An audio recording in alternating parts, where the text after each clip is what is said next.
Hello, collective. This is From Queendom to Goddess, our Valentine's Day reflection from Queen Mother Phoenix. Let's talk about love. And I'm speaking as a woman from the LGBTQIA community and someone who understands what it means to love boldly, to love consciously, to love in truth. Valentine's Day is often presented as roses, chocolate, soft music, curated in romance.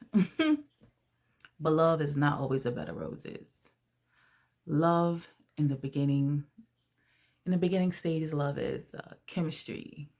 It's a dopamine, it's oxytocin, serotonin. It's a biological response, a chemical reaction in the body and in the brain. It literally feels electric. It feels magnetic.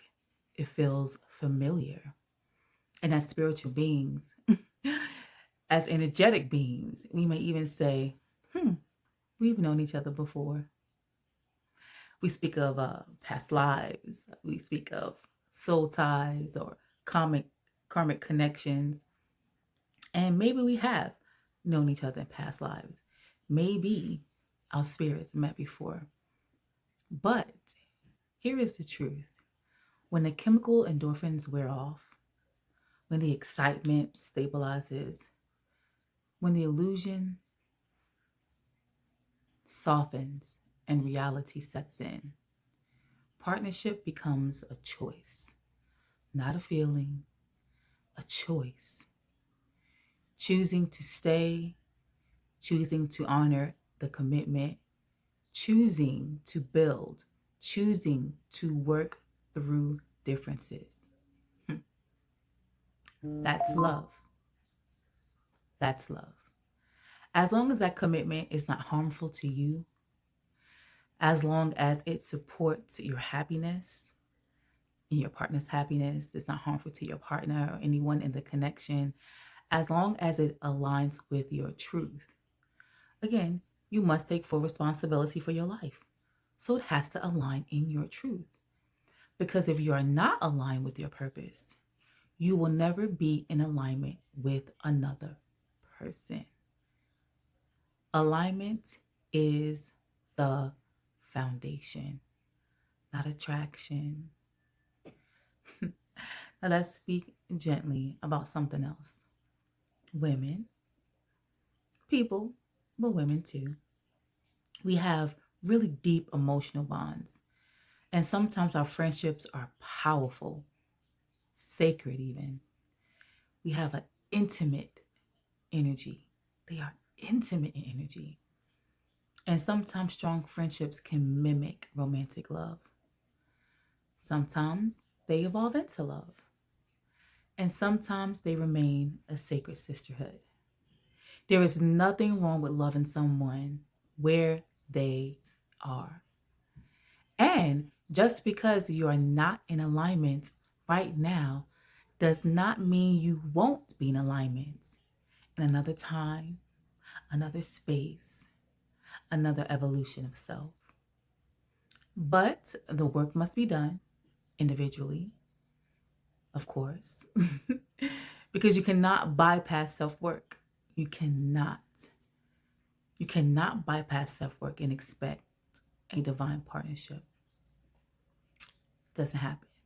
Now, let's speak of Valentine's Day itself. Many people don't realize the origin of this holiday is rooted in violence. People, it is rooted in absolute violence.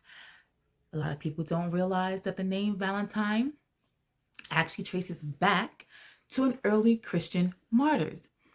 Early Christian martyrs, men named Valentine, who were executed under Roman rule in the 3rd century. So that's where this comes from. Here's I'm going to say semi-brief historical breakdown as to some of the information from Valentine. One widely referenced figure is Saint Valentine of Rome. He is a priest who lived during the reign of Emperor Claudius II around 269 CE, according to tradition. So Claudius bans young soldiers from marrying because he believes single men made better warriors. Okay. Valentine defied this decree and he secretly performed marriages for couples. Now, for refusing to renounce his faith and for continuing to perform Christian rites in defiance of imperial laws, he was arrested, imprisoned, and eventually executed. Go figure. Another account speaks of Valentine of Tyranny, a bishop who was also executed under Roman rule for persecuting and what was this one? He was executed for persecuting Christians and for refusing to deny his faith. That's what it was. Early Christians who did not worship Roman gods or emperors were often persecuted and put to death. So Valentine became associated with martyrdom and someone who died for religious conviction and defiance of state authority. I don't know about you, but why is this always death around the whole Christian something? Anyway, centuries later, the day became intertwined with romantic traditions, particularly during medieval times when poets like Godfrey Chaucer, connected it to a mid-February courting of love. So within the February time, it was like, okay, we're just going to court each other. But originally, the name Valentine is rooted in execution, religious persecution, and state punishment. Now, we also remember St. Valentine's Day Massacre in Chicago on February 14th, 1929, when 7 men were murdered during the organized crime conflicts between 2 rival gangs. Persecution, jail, murder. So I gently ask you, do you really want to celebrate your love on a date that's historically marked by bloodshed and loss? Is that what you want to do? Or do you want to redefine what love means to you? Because love is not a marketing campaign. Love is not a holiday. Love is not a bouquet. Love is not a symbol handed to you. Love is alignment. Love is accountability. Love is a conscious choice. Love is choosing consciously every day. So, whether you are partnered, single, queer, straight, evolving, healing, remembering, choose alignment first. And from there, love will meet you. This is Queen Mother Phoenix, and you are listening to From Queendom to Goddess.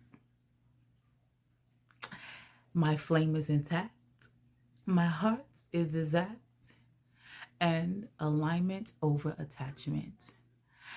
This goddess is in motion. Until next time, rise, remember, and reign. Peace and blessings.